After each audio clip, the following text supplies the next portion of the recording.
Selamat pagi pemirsa, salam sehat. Media Semapa kembali hadir menjumpai Anda. Bersama saya Joshua Timothy di editorial yang akan kita bahas pagi ini. Pelaksanaan Hari Sumpah Pemuda disambut meriah oleh masyarakat Indonesia. Tepat 2 tahun Sumpah Pemuda tidak diperingati dengan tatap muka karena bangsa kita telah dilanda oleh COVID-19. Topik editorial yang akan kita bahas pagi ini, Gebiar Sumpah Pemuda 2022. Di studio telah hadir pimpinan redaksi Media Semapa, Saudara Farhan Imanuddin. Selamat pagi Mas Farhan, apa kabar? Alhamdulillah baik. Baik Mas, banyak cara yang dilakukan oleh masyarakat Indonesia untuk memperingati Sumpah Pemuda. Karena Sumpah Pemuda, kita yakini sebagai momen yang paling bersejarah dalam kepemudaan bangsa kita. Bayangkan saja, saat tahun 1928, kita belum bernama Indonesia, dijajah pula. Namun, para pemuda dari berbagai daerah yang berbeda suku, agama, dan ras mampu menyatukan diri untuk mewujudkan sebuah kongres yang bernama Sumpah Pemuda dengan 3 isi, yaitu adalah Sumpah Pemuda yang sangat fundamental. Yang pertama adalah kami, putra-putri Indonesia, mengaku bertanah air satu, tanah air Indonesia. 2. Kami putra-putri Indonesia mengaku berbangsa satu, bangsa Indonesia. Yang ketiga adalah kami putra-putri Indonesia menjunjung tinggi bahasa persatuan, bahasa Indonesia. Dengan alasan ini, Sumpah Pemuda diperingati oleh bangsa Indonesia sebagai momentum penting bagi bangsa ini. Bagaimana menurut Mas Farhan tentang Sumpah Pemuda ini? Apakah Sumpah Pemuda ini masih relevan mengingat kita sudah merdeka? Ya, saya kira Sumpah Pemuda itu wajib dilakukan bangsa ini karena momentum yang dihasilkan pemuda saat itu merupakan tonggak sejarah untuk mencapai Indonesia merdeka. Sumpah Pemuda itu mengingatkan kita semua untuk menjaga persatuan dan kesatuan bangsa yang bisa saja diporak-porandakan oleh kepentingan manusia yang tidak memahami sejarah terbentuknya bangsa kita. Baik, tapi bagaimana Anda melihat sikap kepemudaan kita saat ini? Apakah masih semangatnya sama seperti pada pemuda tahun 1928? Ya, tiap zaman itu tentunya berbeda masalah dan tuntutannya. Era Sumpah Pemuda 1928 fokusnya adalah mencapai Indonesia merdeka. Tetapi sekarang fokusnya itu membangun bangsa dengan ekonomi yang kuat dari era globalisasi dan teknologi. Dan isu terbesar di tahun masa depan adalah mengatasi krisis pangan dunia. Semangat pemuda itu tidak boleh kendor. Kita harus bahu-membahu untuk mengatasi krisis yang akan dihadapi bangsa ini ke depan. Kita tidak boleh lengah dan bermalas-malasan. Tapi semua elemen bangsa ini harus bergerak mengatasi berbagai krisis yang akan kita hadapi nanti.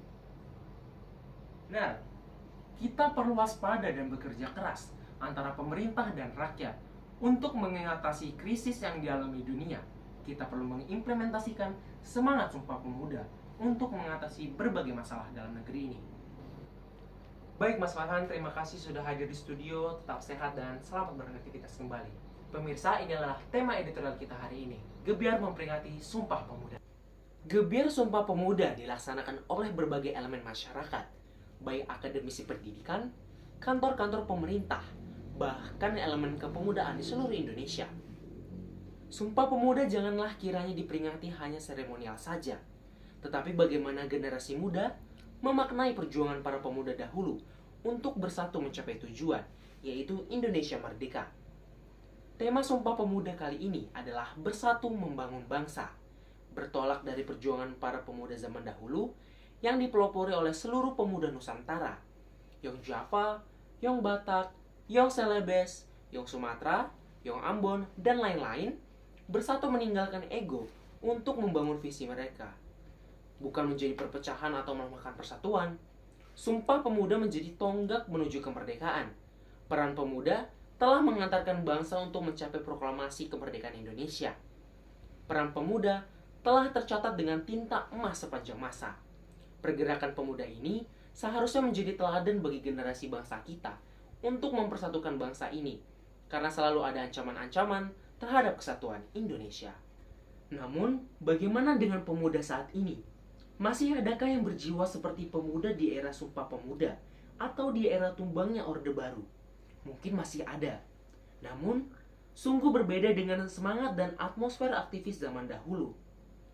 Ada sekelompok orang berkata bahwa menjadi seorang aktivis sudah bukan zamannya. Ada juga yang mengatakan bahwa menjadi aktivis saat ini kurang ada gregetnya. Pemuda yang berada di garis depan adalah para pemuda yang siap secara mental dan intelektual. Bukan hanya mengandalkan kekerasan fisik, apalagi provokasi. Pemuda-pemuda seperti ini banyak di Indonesia. Sebut saja mahasiswa. Mahasiswa seharusnya sangat memenuhi kriteria ini. Mahasiswa adalah golongan terpelajar pada tingkat tertinggi. Masalah intelektual tentu mereka nomor satu. Tapi bagaimana kalau bicara masalah mental, apalagi semangat?